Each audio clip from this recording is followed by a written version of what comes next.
My friends, this afternoon I have issued a proclamation calling a special session of the Congress to convene on Monday, November 15th, 1937.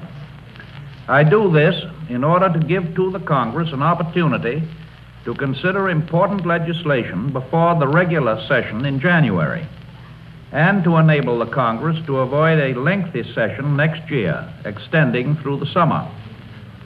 I know that many enemies of democracy will say that it is bad for business, bad for the tranquility of the country to have a special session, even one beginning only 6 weeks before the regular session. But I have never had sympathy with the point of view that a session of the Congress is an unfortunate intrusion of what they call politics into our national affairs. Those who do not like democracy want to keep legislators at home. But the Congress is an essential instrument of democratic government, and democratic government can never be considered an intruder into the affairs of a democratic nation.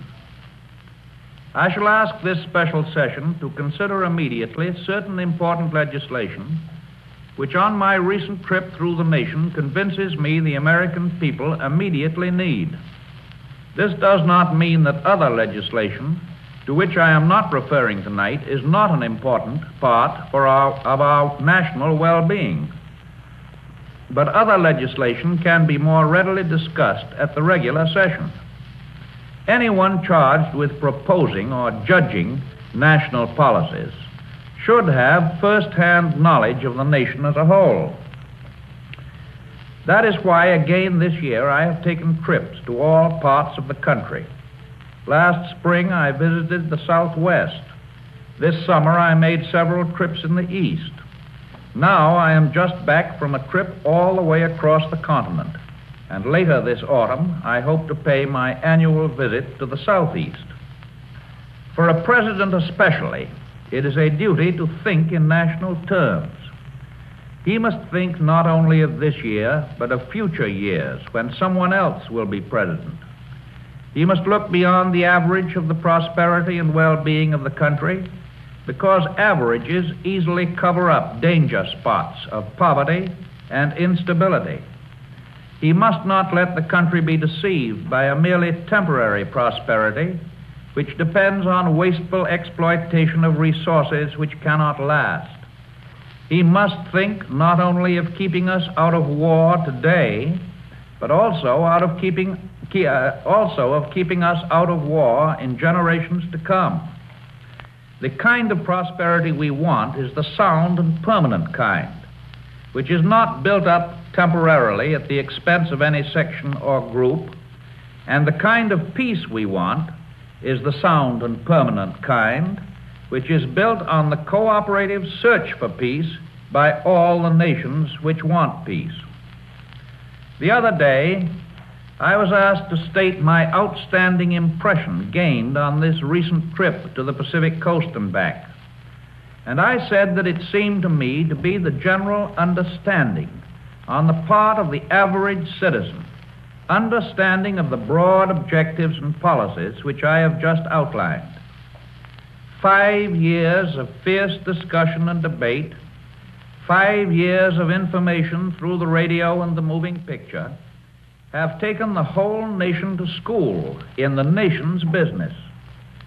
Even those who have most attacked our objectives have, by their very criticism, encouraged the mass of our citizens to think about and understand the issues involved, and understanding, to approve. Out of that process, we have learned to think as a nation. And out of that process, we have learned to feel ourselves a nation.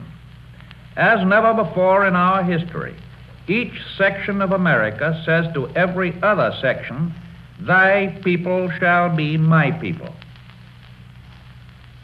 For most of the country, this has been a good year, better in dollars and cents than for many years, and far better in the soundness of its prosperity.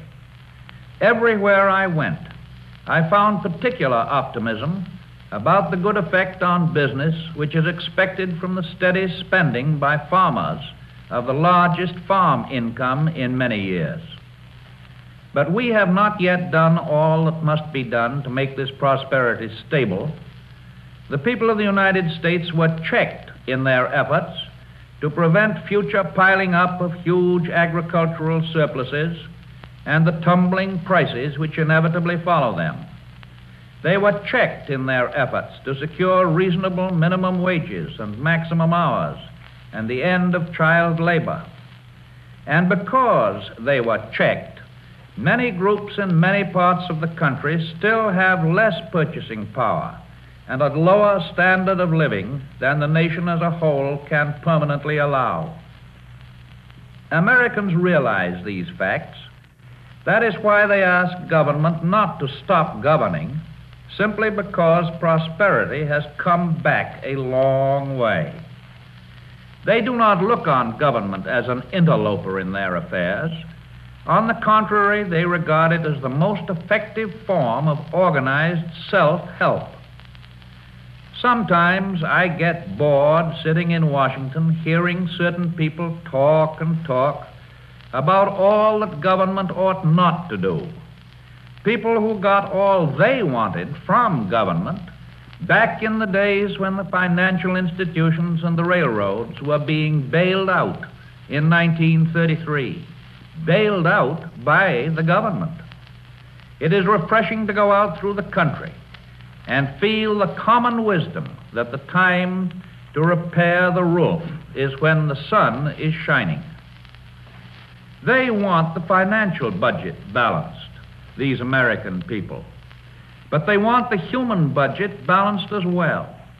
They want to set up a national economy which balances itself with as little government subsidy as possible, for they realize that persistent subsidies ultimately bankrupt their government. They are less concerned that every detail be immediately right than they are that the direction be right. They know that just so long as we are traveling on the right road, it does not make much difference if occasionally we hit a thank you, Mom. The overwhelming majority of our citizens who live by agriculture are thinking clearly how they want government to help them in connection with the production of crops. They want government help in two ways. First, in the control of surpluses, and second, in the proper use of land. The other day, a reporter told me that he had never been able to understand why the government seeks to curtail crop production and at the same time to open up new irrigated areas. He was confusing two totally separate objectives. Crop surplus control relates to the total amount of any major crop grown in the whole nation on all cultivated land, good land or poor land, controlled by the cooperation of the crop growers themselves and with the help of the government.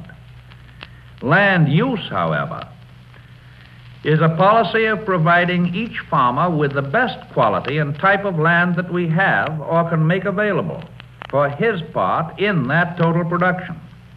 Adding good new land for diversified crops is offset by abandoning poor land now uneconomically farmed.